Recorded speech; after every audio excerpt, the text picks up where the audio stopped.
Тэр сайн байцгаана уу? Монгол Улсын их сургууль, боловсролын шинжилгээ ухааны яам, боловсролын үнэлгээний төвтэй хамтран ерөнхий боловсролын сургуулийн 8 сэдвээр ангийн хамтаа зориулж мэргэжлийн хэрхэн сонголтоор зөвлөмжөө их хүргэхээр бэлдээд байна. За намайг боловсрон гэдэг Монгол Улсын их сургууль салбар дүндийн ажил мэргэжлийн судлалын хөтөлбөрийн багш байна.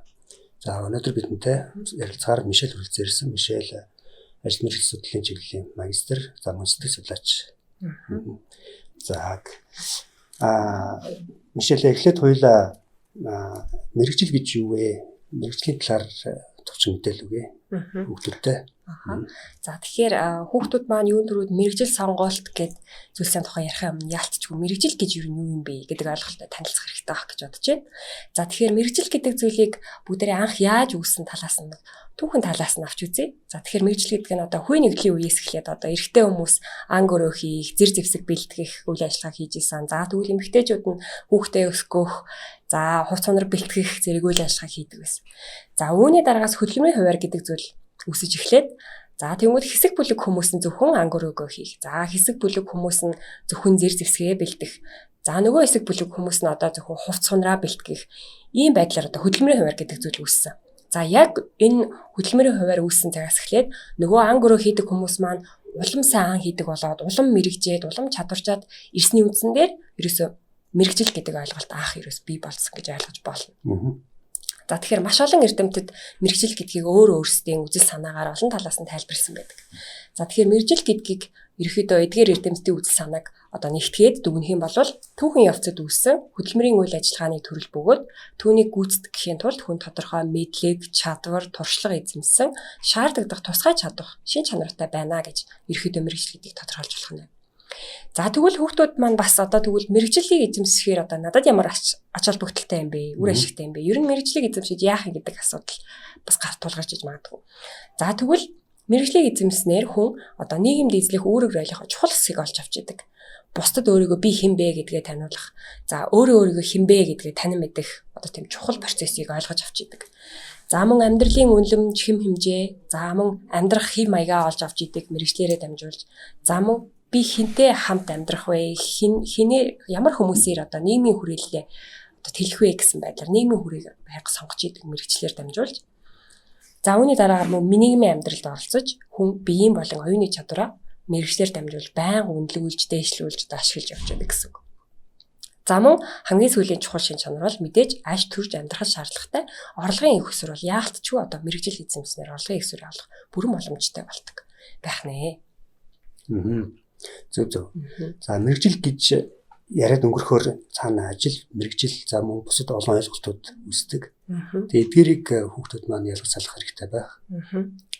За тэгэхээр ажил, мэргэжил гэдээ хоёр зүйлсийг яриад байдаг. Тэгэхээр энэ хоёр маань бас ялгаатай ойлголт байх нь.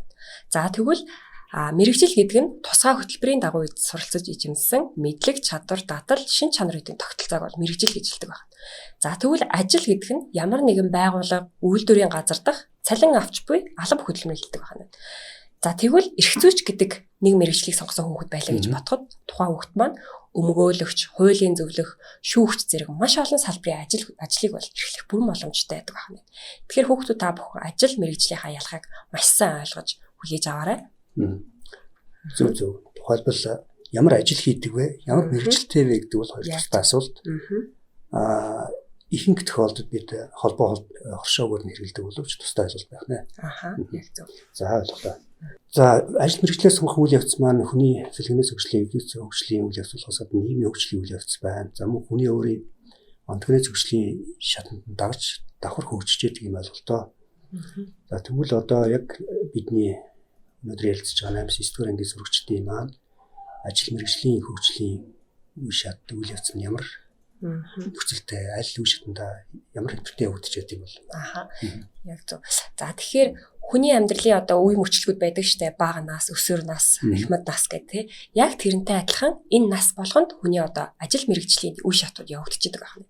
За тэгвэл 8-9 ангийн хүүхдүүдийн маань энэ хөгжлийн үе шатанд бол ерөөсө хамгийн хариуцлагатай. Энэ үед хүүхдүүд маань ажил хөдөлмөрт хандах хандлага, зан сортгооны ерөөсө суурь төлөвлөж эхэлдэг. Ажил гэж юу юм бэ, мэргэжил гэж юу юм бэ гэдэг ойлголттой ерөөсө анх удаа танилцж идэг. Анхны одоо суурь мэдлгүүд авч идэг, хариуцлагатай чухал үе байдаг. За мөн хүүхдүүд маань сонирхлынхоо дагуу нэмэлт хичээл, одоо сургалтад угуйлан зэрэгт одоо хамрагдсанаар мэрэгжлийн тухай одоо ойлголт энэ мэрэгчлэр улам цаашдаа суралцах хүсэл тэмүүлэл нь байнга өргөжж дэвшиж идэг гэсэн энэ үе шатнд. За тэгэхээр хүүхдүүд та бүхэн маань өөрсдөө аль болох сориод төрөл төрлийн сургалт одоо төрөл бүрийн дамжаа болгонд одоо явахыг хичээгээрэй.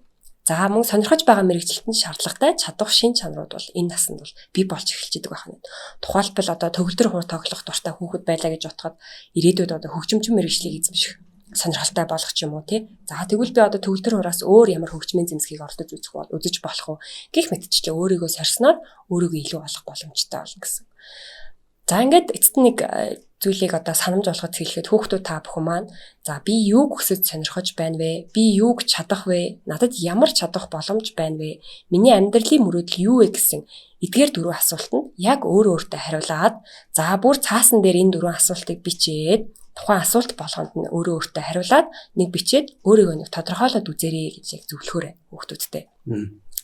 За ингээд эдгээр дөрвөн асуултанд хариулж үзэх юм бол таны одоо мэрэгжлийн хөгжлийн үе шат тодорхойлогдно. Үнэхээр яг би хий юм бэ? Би яг юу хүсэж байгаа юм бэ гэдэг ерөнхий дур зургийг хүүхдүүд өөртөө гаргаж авах байх гэж бодож байна. Зүйтэй. Боловсролын шатлаараа аваад үзэх юм бол 9-р ангид бид суур боловсролоо дүүргдэг.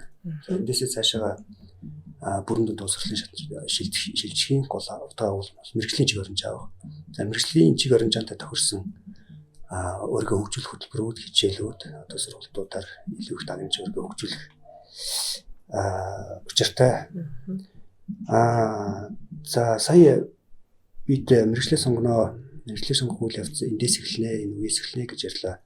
Энэ цаашаага одоо сурчид маань ямар үе шаттайгаар юу хийх хэрэгтэй вэ? Энэ талаар Мишель мэдээлэл өгөх байна. За тэгвэл одоо хүүхдүүд маань тэгвэл би мэрэгчлээ яаж сонгох юм бэ? Ямар одоо боломж надад байна вэ гэсэн асуулт бас төрж иж магадгүй. За тэгвэл та бүхэнд нэг хідэн алхмуудыг зөвлөмж болгож танилцуулъя.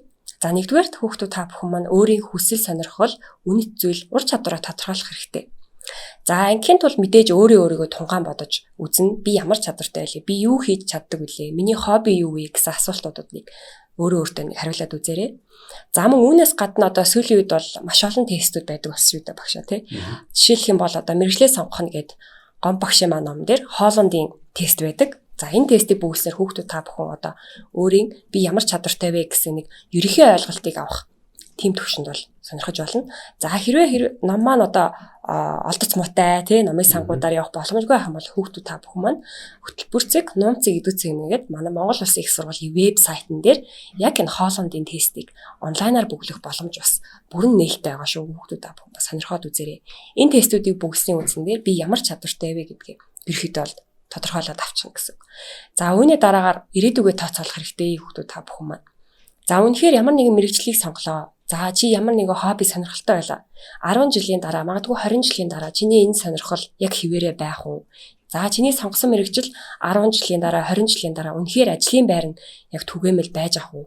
Тухайлх юм бол багшаа одоо нөгөө банкны тейлер гэдэг мэрэгжил Японд бол одоо компьютерчж штэ тий. Гэтэл одоо 20 жилийн дараа магадгүй энэ мэрэгжил байхгүй болцсон байхыг үүсэхгүй. Шинэ мэрэгжлүүд үүснэ. Тий, шинэ мэрэгжлүүд үүснэ. Тэгэхээр хүүхдүүд та бүхэн маань бас ирээдүгөө маш сайн тооцоолоорой. За үүний дараагаар өөртөө маш их цаг гаргах хэрэгтэй мэрэгжил сонголтын дээр. Сургуулиудыг их судлаа. Сонгосон мэрэгчлэр ямар их сургуулиуд улсын болон хувийн ямар их сургуулиуд бэлтгэдэг юм байна. Хэдэн жил суралцахын, хэдэн кредит цуглуулахын гих мэтчлэн бүх талаас нь өөртөө цаг гаргаад ажил олгож яваад судлаад үзээрэй. За үүний дараагаар тусламж авах хэрэгтэй. За ганцхан өөртөө эзэн болоод шийдвэрийг гаргаад яваад иж бас болохгүй. Эцэг их, багш нар, найз нөхдөсөө тусламж авах хэрэгтэй. За чамайг хамгийн сайн мэддэг хүмүүс бол мэдээд эцэг их, найз нар. За тэр хүмүүсийн бодол юу вэ? Нэг асуугаад үзээрэй. Би ийм зүйлс хийх дуртай. Энийг та одоо юу гэж бодож байна вэ гэдэг ээж аваасаа асуух, харилцан санал солилцох хэрэгтэй. За үүний дараагаар эрсдлээ тооцоолох хэрэгтэй. За ерөөсөө би ийм л мэрэгчтэй болно гэд ганцхан мэрэгчлийг бас сонгоод одоо байгаад иж болохгүй. Одоо тухайлх юм бол жишээлбэл Яшээ оноо хөрөхгүй бол нөхцөл байдал үүсвэл яах вэ? Янз бүрийн шалтгаан байж болно. Тэгвэл хүүхдүүд та бүхэн маань доор хаяж 3 мэрэгчлийг өөрийнхөө чадвар тохирсон 3 мэрэгчлийг нөөц хувилбар болгоод бас сонгох хэрэгтэй. За бодит байдлын үнэлгээг бас хийх ёстой. За тухайлах юм бол одоо нэг хүүхэд жишээлбэл би онгоцны эсгэгч болно гэсэн одоо мөрөгдөлтэй байлаа гэж бодъё. Гэтэл үнэхээр бодит байдал дээр үнэхээр тэнгэрт удаан хугацаагаар байх те би физиолог болоо сэтгэл зүйн талаасаа үнэхээр чи яг энэ мэрэгчлийг эзэмсэж чадах уу, хийж чадах уу, энэ ажлыг хийж чадах уу гэд өөртөө бодит байдлын үнэлгээг байнга хийж авах хэрэгтэй. За ингээд эцэст нь сонгогч байгаа мэрэгжлийнхаа талаар маш сайн одоо судалгаа хийх хэрэгтэй. Ном, зохиол, хэвлэл, онлайн сайтуудаас судалгааг мэрэгжлийнхаа мэдээллийг авна. За мөн хамгийн чухал зүйл бол бас практик туршлагыг олж авах. Чиний сонирхож байгаа мэрэгчлэр ажиллаж байгаа ах, эгч, ээж, аав, хүн юу вэ те? Тэр хүмүүстэй уулзаад магадгүй ажлын байран дээр нь очиод ажлын нэг өдрийг нь сонирхох. Энэ хүн яг юу хийд юм бэ? Би ийм мэрэгчлэлтэй болвол одоо юу хийх юм байна гэсэн байдлаар олон талаас нь та бүхэн одоо мэрэгжлийнхаа судалгааг хийгэрээ гэж зөвлөхөр байна. Зөв. Тэгэхээр сая Мишель зөвлөх юм ярьсан дурдсан алхам үйл ажиллагаа анхаарах асуудлуудаас хамгийн чухал нь сурч өөрийгөө таних юм аа. Өөрийнхөө чадруудыг нэг танихаа гэдэг нь аюул онцлмор санагдлаа. Мэргэжлийн сонгож байгаа бусад анхаарах дараагийн алхам үйл ажиллагаануудын хамгийн суурин мэдээж хамгийн их танилцуулсан. Яг энэ 8 сэдвэр ингээд та бүхэнд төлөвшдөг. Мэргэжил шаардлагатай биеийн шинжүүд, замун чадварууд, онцлог давуу талууд байдаг. Тэгэхээр давуу тал дээр онцлог дээр тулгуурлаж цаашаа мэргэжлээ сонгох хэрэгтэй. Энэ мэтлэн мэргэжил сонголттой холбоотой өөр мэдээлэл авч болохыг хүсвэл юу байгаа өсвөртөл ойлгох юм. За тэгэхээр та бүхэн хамгийн түрүүнд ойрын хүрээлэл бол яалтчгүй эцэг их багш нар байдаг. За тэгэхээр ээж аваасаа багш нараасаа би ийм мэрэгжил сонирхоод байгаамаа. Энэ мэрэгжлийн хүн юу яг юу хийд юм бэ? Ажлын байран дээр ажил дээр гараад яг юу хийд юм бэ гэсэн мэдээллүүдийг ээж аав багш нараасаа хамгийн түрүүнд асуугаарай. За үүний дараагаар ажил мэрэгжлийн одоо зөвлөхүүдээс бас авах бүрэн боломжтой. Жишээл ухаалах юм бол одоо манай Монгол Улсын их сургууль дээр ажил мэргэжил судлал салбар дундын хөтөлбөрийн багш нар маань байна. Мэргэжлийн зөвлөхүүд одоо карьер хөгжил төв гэдэг олон янзын төвүүд бас байдаг болсон.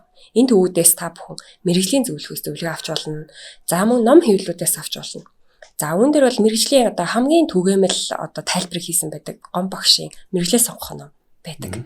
Энэ ном дээр бол одоо 600 гаруй мэргэжил байдаг байхаа тийм шүү. Тайлбарсан байдаг. Тийм мэргэжлүүд тодорхойлсон байдаг. Тайлбарж тодорхойлсон байдаг. За энэ номоос бас та бүхэн маань авч болох нь байна. За вебсайтуудыг дурдах юм бол жишээлбэл одоо мэргэжил цэгийн мэн гэж вебсайт байна. Энэ бол нөгөө мэргэжил сургалт үйлдвэрлэлийн төвийн мэргэжлүүдийг тайлбарласан байдаг. Гэхдээ хүүхдүүд та бүхэн маань олон мэргэжлийн судалгааг хийх хэрэгтэй учраас бас сонирхоод үзээрэй. За мөн мэргэжлийн цагаан толгой миний сонгосон мэргэжлгээд Facebook хуудсууд байдаг. За энэ Facebook хуудсууд дээр 120 орчим одоо тухайн мэргэжлэр ажиллаж байгаа мэргэжлүүлэлттэй хийсэн ярилцлага байдаг. Тий, эндээс бас та бүхэн маань маш олон мэдээллүүдийг авч болох боломжтой. За мөн хөтөлбөр зэг, ном зэг, эдүү зэг юм гээд манай Монгол Улсын их сургуулийн вебсайтн дээр Монгол Улсын их сургуульд одоо суралцуулдаг одоо мэргэжлүүдийн жагсаалтын дэлгэрэнгүй тайлбар мэдээллүүд бол бүгд байдаг. За мөн эцэст нь практик туршлага буюу түрүүн хэлсэнчлэн тухайн мэргэжлэр ажилладаг ямар нэгэн албан хаагч, за эцэг их ах эгч нарын чинь хин нэгэн чиний сонирхож байгаа мэргэжлэр ажилладаг бол тэр хүнтэй уулзаж ярилцах нь бас хамгийн том мэдээллийг их сурвалж болох юм аа. Зүйтэй. За яг ингээд мэргэжлээ бид сонгох алхмуудаа мэдчихлээ. Сонгох одоо мэргэжлээ сонгох шаардлагатай мэдээллийг их усрүүдэд хараад авчихлаа. За ингээд зүйлсэн дагуу сурагчдаа мэргэжлээ сонгох үйл явсан. Цаашаа өшөө анхаарах зүйлүүд одоо байж таарна тийм ээ. Одоо анхаарах баримтлал зохиох эсвэл одоо сэргийлэх бодвоштой зүйлс байгаа.